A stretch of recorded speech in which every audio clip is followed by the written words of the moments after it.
I, 28F, was in a difficult situation with my sister, 26F, and my boyfriend, 29M. My sister's wedding was coming up, and I noticed she was acting strange around my boyfriend. It wasn't anything obvious at first, just little things that made me uncomfortable. It started with small comments. My sister would say things like, "Wow, you're so funny," to my boyfriend's jokes, even when they weren't that great. She laughed a bit too hard at everything he said. I tried to brush it off at first, thinking maybe she was just being extra friendly because of the wedding excitement. But then I noticed more. She started finding reasons to touch him casually, a hand on his arm when talking, or bumping into him accidentally when walking past. It was subtle, but it was there. I saw her eyes lingering on him a bit too long when he wasn't looking. It made my stomach churn. I tried to talk to my boyfriend about it. One night, after we got home from a family dinner where my sister had been particularly flirty, I brought it up. "Did you notice how Sarah was acting tonight?" I asked him. He looked confused. "What do you mean?" I explained what I had seen, the laughing, the touching, the looks. He listened, but then he just shrugged. "I think you're reading too much into it," he said. "She's probably just excited about the wedding. It's harmless." But it didn't feel harmless to me. I couldn't shake the feeling that something was off. I decided to keep a closer eye on things, hoping I was wrong. The next few weeks were tense. Every time we were around my sister, I found myself watching her like a hawk. I noticed more and more little things that bothered me. She would always sit next to my boyfriend if she could. She'd find excuses to ask for his help with wedding-related tasks, even though I was right there. One day, we were all at my parents' house for a family barbecue. I went inside to use the bathroom, and when I came back out, I saw my sister and my boyfriend talking quietly in a corner of the yard. They were standing close together, and my sister was giggling at something he said. When they saw me, they quickly stepped apart, and my sister walked away. I felt sick to my stomach. I wanted to confront them right then and there, but I didn't want to cause a scene at the family gathering. Instead, I waited until we got home that night. "What were you and Sarah talking about earlier?" I asked my boyfriend as casually as I could. He looked surprised by the question. "Oh, just some wedding stuff. She was asking my opinion on the music selection." I raised an eyebrow. "And that required you to stand so close together?" He sighed. "Come on, not this again. I told you, there's nothing going on. Sarah's just being friendly." I couldn't hold back anymore. "Friendly? She's practically throwing herself at you, and you're not doing anything to stop it." He looked hurt. "What do you want me to do? She's your sister. I'm trying to be nice to her. I can't just tell her to go away." "You could set some boundaries," I said. "You could make it clear you're not interested." "But I'm not interested," he insisted. "There's nothing to make clear. You're seeing things that aren't there." We argued for a while, but it went nowhere. He kept insisting I was imagining things, and I couldn't make him see what was so obvious to me. In the end, we went to bed angry and frustrated. The next day, I decided I needed to talk to my sister directly. I called her and asked if we could meet for coffee. She agreed, sounding cheerful and oblivious to my concerns. We met at a small cafe near her apartment. I was nervous, my hands shaking slightly as I stirred my coffee. My sister chatted happily about wedding plans, not noticing my discomfort. Finally, I couldn't take it anymore. "Sarah," I interrupted her. "We need to talk about something." She looked at me, surprised by my serious tone. "What's wrong?" I took a deep breath. "I've noticed how you've been acting around Tom lately," I said, referring to my boyfriend. "The flirting, the touching, the way you look at him. It needs to stop." Her face went through a range of emotions: surprise, confusion, then anger. "What are you talking about?" she demanded. "I haven't been flirting with Tom." "Yes, you have," I insisted. "Maybe you don't realize you're doing it, but you are, and it's making me very uncomfortable." She laughed, but it wasn't a happy sound. "You're being ridiculous. Tom's practically family. I'm just being friendly." "It's more than that," I said. "You're always finding excuses to be near him, to touch him. You laugh at all his jokes, even the bad ones.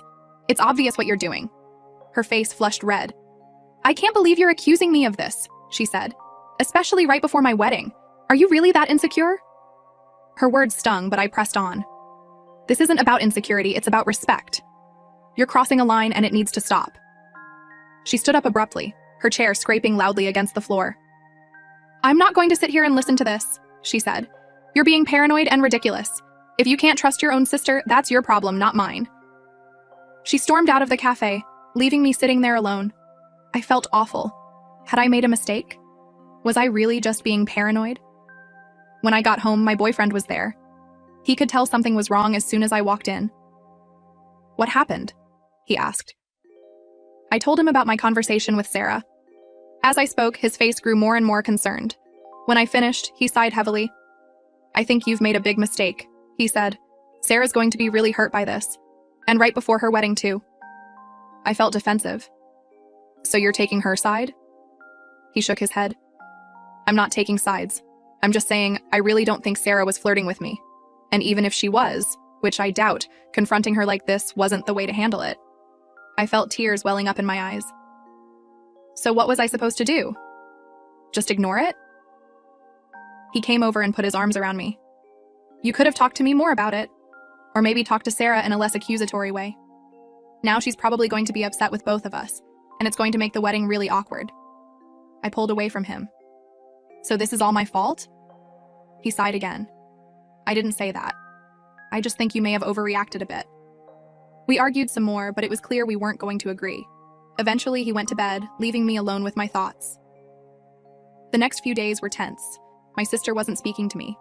My parents called, wanting to know why Sarah was so upset. I tried to explain, but I could tell they thought I was overreacting too. The wedding was getting closer, and I didn't know what to do. I was supposed to be a bridesmaid, but now I wasn't sure if Sarah even wanted me there. My boyfriend was still invited, and he said he thought we should both go, to show there were no hard feelings. But the thought of watching my sister walk down the aisle, knowing how upset she was with me, made me feel sick. I tried to call Sarah a few times, but she didn't answer. I left voicemails apologizing, saying we needed to talk, but she never called back. I even went to her apartment, but she wouldn't open the door. As the wedding day got closer, I felt more and more anxious. My boyfriend kept telling me to relax, that everything would blow over, but I wasn't so sure. I had a nightmare where I showed up at the wedding and everyone turned to stare at me, whispering and pointing. I woke up in a cold sweat. Update: things got worse after my confrontation with Sarah. She told our mom about my accusations, and Mom was furious with me.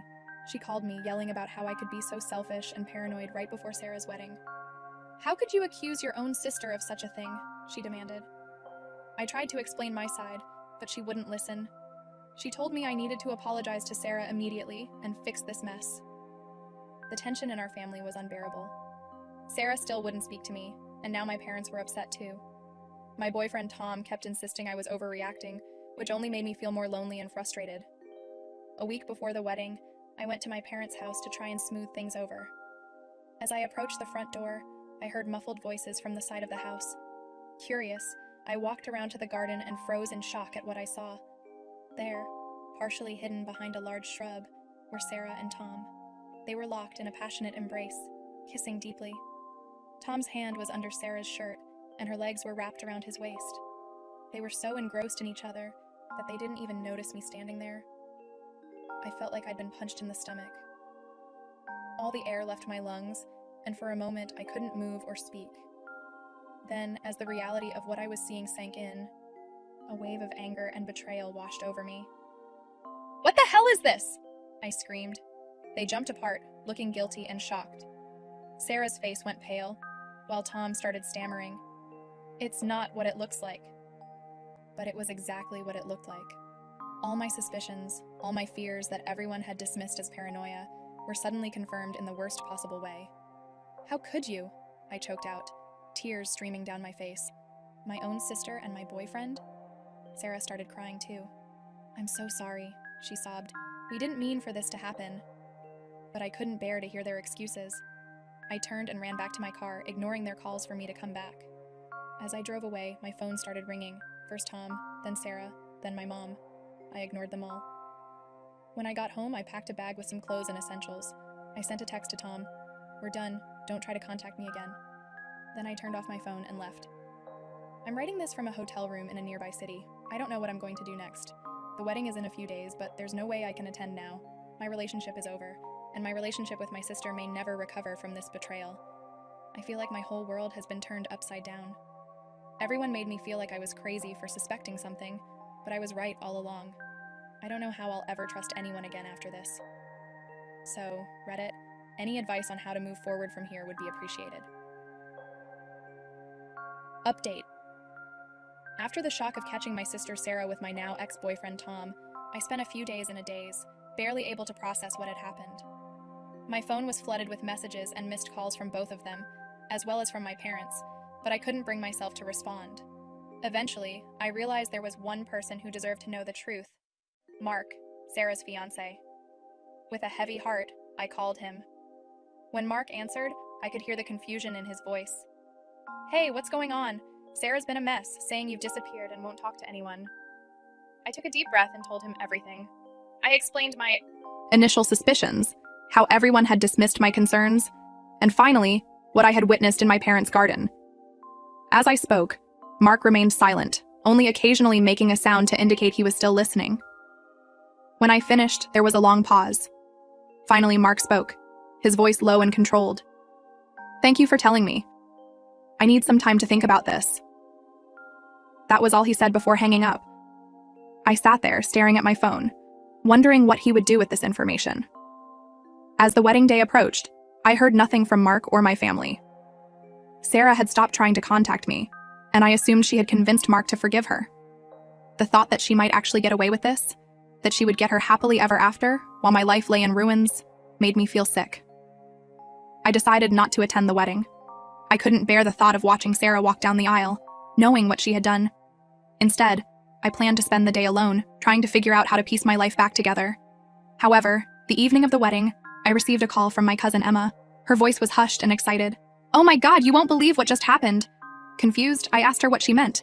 Emma launched into her story. So everything seemed normal at first. Sarah looked beautiful in her dress, and Mark was standing at the altar. But when it came time for the vows, Mark stepped forward and said he had an announcement to make. My heart started racing as Emma continued. Mark told everyone that he couldn't go through with the wedding. He said, "I can't marry someone who would betray her own sister and ruin her life by getting involved with her boyfriend." Sarah went completely pale.